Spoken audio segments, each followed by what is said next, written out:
All right. Well, this is Mr. Tinker's cottage. As you can see, it's not really a cottage. It's just an architectural term that we use. It's actually a mansion.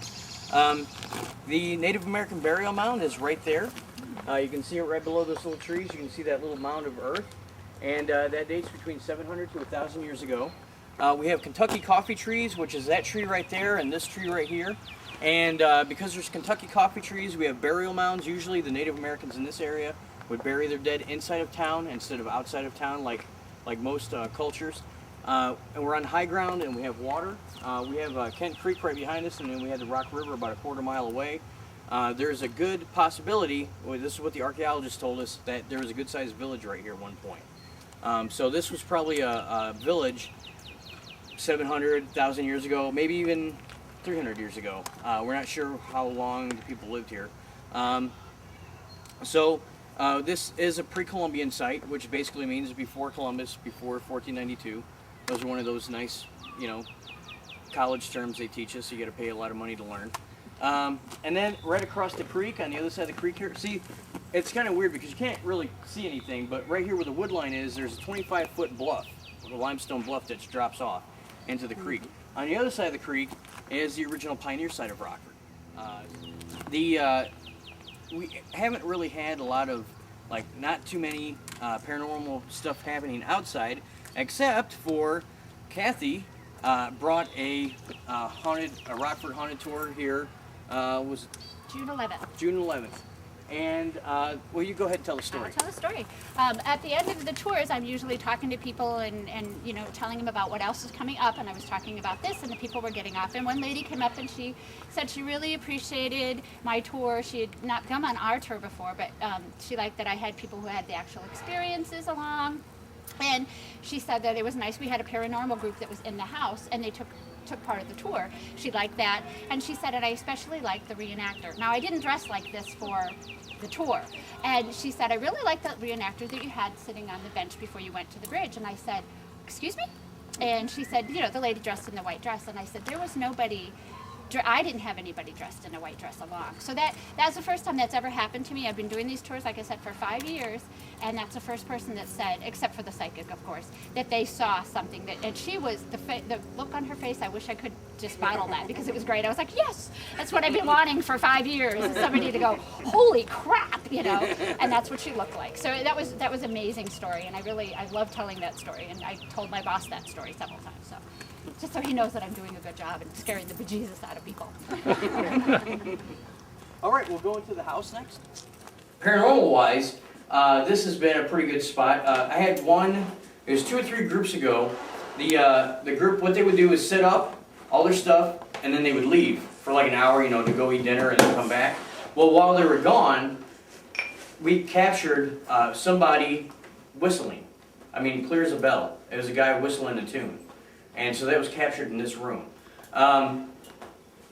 So also we've heard voices in this room. The stairwell that's right out there. There's a stairwell that goes upstairs. It goes to the maid's quarters. We had a group that were upstairs in the maid's quarters, and they kept hearing somebody walking up and down the steps and then walking in the kitchen. And they were the only ones in the house. So we've had some pretty good stuff going on in here. And, since this is the oldest part of the house, and we think that his second wife, Jessie, we believe that she actually died in this room. So this is the room where she passed away, because when she got older, she could not make it, she didn't like to walk, don't worry, that's just the AC. She didn't like to walk, it was kind of hard for her to get around the house, and so she basically put a hospital bed in here, and this is where she stayed for the rest of her life, the last few years of her life. So this is most likely the room where she passed away. So does anybody have any questions or anything? Choose a lady. All right. Let's see about our president. All right. So this room was the parlor, and this is kind of the focal point of the house.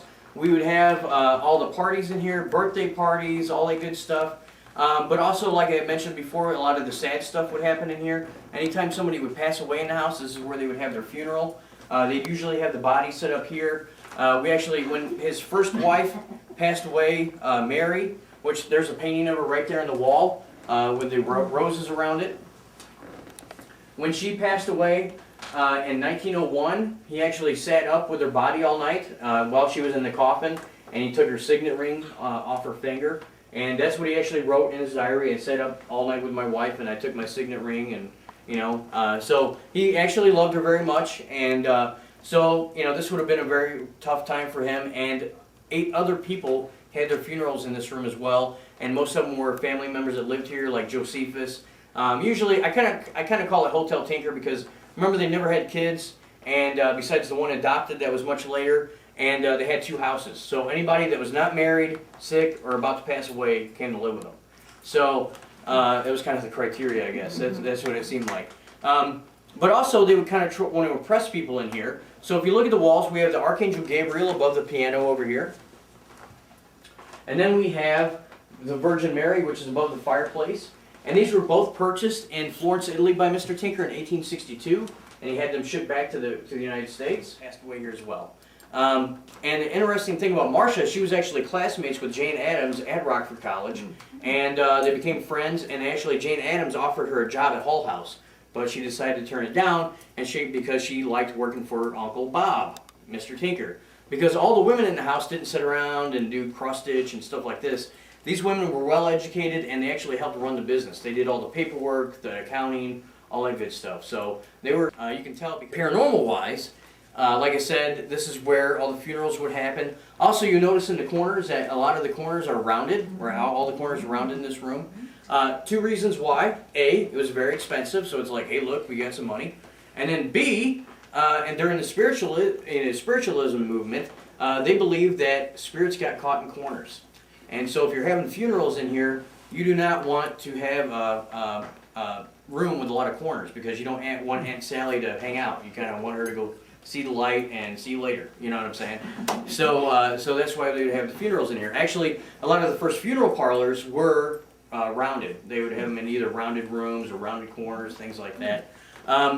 Because remember, this is the parlor, and we call them now funeral parlors because all the first funerals were held in the parlor. And so when they took them out of the houses in the early 1900s, that's when they started calling them funeral parlors. So because the undertaker was more of an in-home guy, he would come to your house, he would, put rouge on your face. If it was summertime, they would put you on ice, and then they would put you in the front here, and all your friends could come, and they would mourn and things like that. So also we have kind of the entertainment.